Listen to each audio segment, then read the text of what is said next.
Alright, so I got my first project that I'm going to use the Chinese mini excavator on, or at least attempt to use it on. Decided I'm going to have to replace the stem walls in my bathroom. Stem wall is pretty buried on the outside, so I'm going to have to dig, excavate along the entire stem wall. And I actually, based off of my initial uses, you know, I've got quite a few hours on the Harbor Freight backhoe, and I haven't used the mini excavator yet, besides just unloading it that day, and I drove it around, you know, moved it and stuff. I think that this is probably going to be a better job for the backhoe, but I'm eager to try this excavator out, and I've had it for a couple weeks now and haven't even used it, so I'm going to try it with the excavator first. But the reason that I think that the backhoe will probably be better is that from what I can tell, the backhoe seems to have a longer reach, and it can dig closer, and it's better at keeping its boom, you know, closer to the ground than the excavator. The way that this boom is bent on it, I don't know, it doesn't seem to stretch out and stay low the same way that the backhoe can. And also the backhoe is a whole lot more stable than the excavator, and the ground is really unlevel over there. So I'm going to see if it starts feeling dangerous. I'm just going to stop and get the backhoe, but I want to try it with the excavator first.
Okay, so that's about as much as I'm comfortable with doing on that Chinese excavator. It was starting to feel really sketchy trying to cross that little culvert, and then the other side of that culvert is really steep, and it's just not navigating that well at all. You saw in that little clip, that last clip, that I'm able to just kind of shake it around because it's getting so off balance. It's just, I don't think it's the tool for the job over there. The Harbor Freight backhoe though, I pretty much have never had this thing in a position where I feel like it's gonna flip over. As long as you got all the outriggers and all the wheels on the ground, I mean, or even just at the minimum, both outriggers on the ground and one wheel off the ground or something, it always feels really stable. It's got a humongous wide footprint. So I think it's better for what we're working on over there. I was pretty impressed with how the excavator handled over here on that steep part of the yard that I drove across. It didn't really feel like it was going to flip over. I went ahead and kept the boom over on that side just so I'd be ready to catch myself if it did, because as you saw when I came out of the carport, it was very uneasy, and then as I was coming down the driveway, I didn't record it, but I crossed a spot where water is running across the middle of the driveway, and it's kind of a ditch. And it felt really, really unstable over that. It felt like it was ready to flip over any second. So that had me nervous. So I went ahead and kept the boom over, ready to stop it if it tried to flip over. But I didn't mean to turn this into a comparison video, but I think that's what it's going to end up being. I'm going to take the backhoe over there and see how it performs over there and see what it's like. And keep in mind, this thing is half the price of that excavator. One nice thing I will say about that excavator though is it has the fan, and the enclosed cab was keeping the mosquitoes off me. I'm getting torn up by the mosquitoes ever since I got out of there.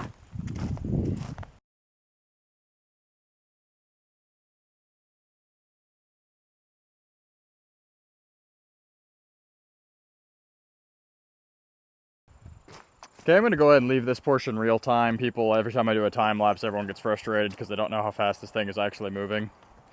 It's not going to impress you with its speed. It's slow. That's the whole reason why I got the excavator, because I was so tired of crawling this thing around with this boom. And I wanted to try a change. So this hill, I don't think the excavator could climb up it, and I'm scared to try it. It's the way that thing is, this is very steep for it. This is a lot steeper than anything I just drove it down that felt like it was about to flip over on the entire time anyway. But let's see how the backhoe climbs it. I haven't ever climbed this hill with it, but I have climbed that hill with it a lot, and that's only barely milder than this. So I'm leaving this real time. You can speed the video up if you don't want to watch it, because it's probably going to be kind of long.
Okay, so you saw the disadvantage with that is you probably saw it was tearing the yard up pretty bad when you have to use the teeth to actually dig into the ground to pull yourself. I did that couple of pulls where I flipped the bucket around and put the smooth side down so you could see how it performs trying to pull itself uphill like that. It works sometimes, but then also if it's trying to pull one of the wheels like over a rock or something, it can't. It just slides the bucket across the ground instead.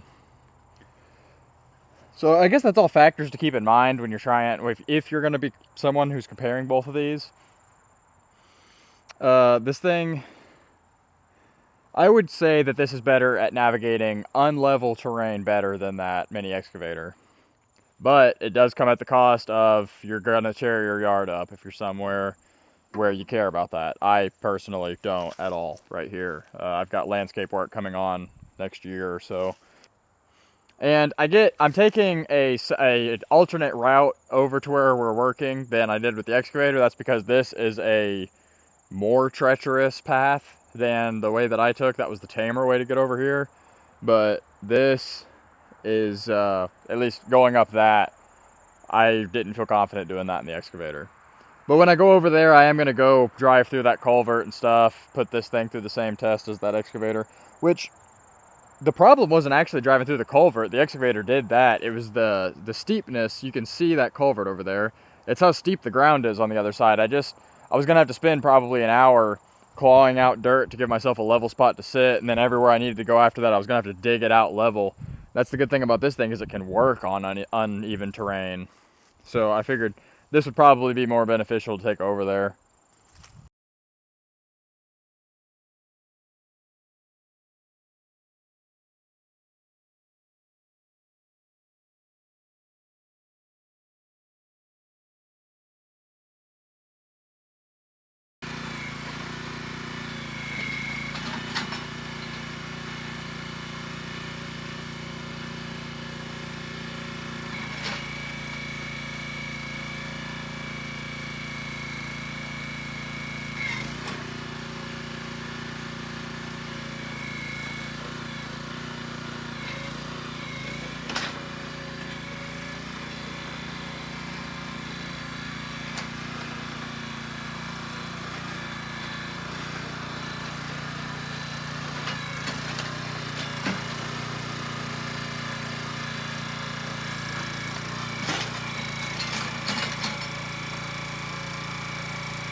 Alright, so I've done all the digging I need to do for now, and I'm ready to take the backhoe back around up front. So just to make this a fair demonstration, I'm going to take it up the same spot where I decided to bail out of the excavator and go get this thing. I can't go up the exact same spot because I've got my dirt pile here now, which is actually going to be a harder test for the backhoe because I don't know if you guys saw, but I put that rock in the culvert to try to make it more flat transition for the excavator, because I was kind of worried about this up and then down and then straight back up thing. So I'm going to come over here where you can see I actually am going to have this ledge that the wheels will have to come up, and the culvert is a little bit bigger. It's deeper and wider right here. And another thing, I'm going to be going right over this collapsed septic tank that I'm scared to drive the excavator over, because I feel pretty sure there's a good chance it could fall in there. But this thing, I'm not that worried about it because the wheelbase is so big and the outriggers are big. This can't fall into the septic tank because it is bigger than the septic tank. Maybe a wheel could drop in or something, but it could pull itself back out. So that's just another advantage.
Alright, so that wasn't really a breeze, but it wasn't too much of a struggle either. It did it.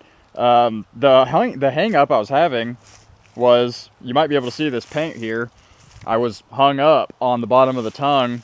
Whenever I'd pick the front up, it was cantilevering that tongue down so much that the tongue of the trailer was it's, you know, a trailer, the entire thing is. The tongue of it was getting hung on the edge of this piece of concrete, and it couldn't get a good enough grab in the dirt to scrape itself up and over this concrete edge. I don't know how well the video picked that up, but that's what was happening. That's why it was just kind of sitting in place for a little while. I have no doubt that would have been terrifying to try to do something like that in the excavator, but on that thing, I never felt in danger at all. So that's kind of the big perk that I see when you compare them. I'm really not biased towards either one of these. I have no reason to be, you know, leaning one way or the other. I'm not affiliated with either brand. I bought the Backhoe, and then a bunch of people told me I should try out that excavator, so I got that too. And now I'm just kind of comparing them. So I hope that's a comparison that helps some people kind of understand the differences between these things and their capabilities. The focus of this project wasn't to create the perfect comparison video and their maneuverability. I just had a project where I knew I was going to be working around some uneven ground, so I just brought both of them over here and recorded a video of it. So I've got some better comparison ideas in mind that I'll be doing in the next coming weeks probably. I have a big comparison video where I want to put these things through every type of test I can think of to compare them side by side and let everyone kind of come to their own conclusion on which one is the more capable bang for your buck machine. If you guys have ideas for ways that you want to see them compared, let me know. I'm thinking I'm going to do a race, you know, the excavator driving versus this thing crawling. I'm going to do a comparison of how good they can climb a hill, how much weight they can lift, how fast they can dig a hole, maximum height, maximum depth, you know, all that kind of stuff. And obviously we'll compare price, weight, size, ease of transport, all of that stuff. I want to get that all into one video for everyone, because I haven't seen anyone else compare the Harbor Freight backhoe and the Chinese mini excavator, and I feel like that's the two budget digging machines that are out there right now, and I own both of them, so I feel like it's almost my obligation to put out some comparisons for everybody. So I hope this maybe was helpful or interesting to some people. Feel free to drop your ideas and suggestions in the comments, and thanks for watching.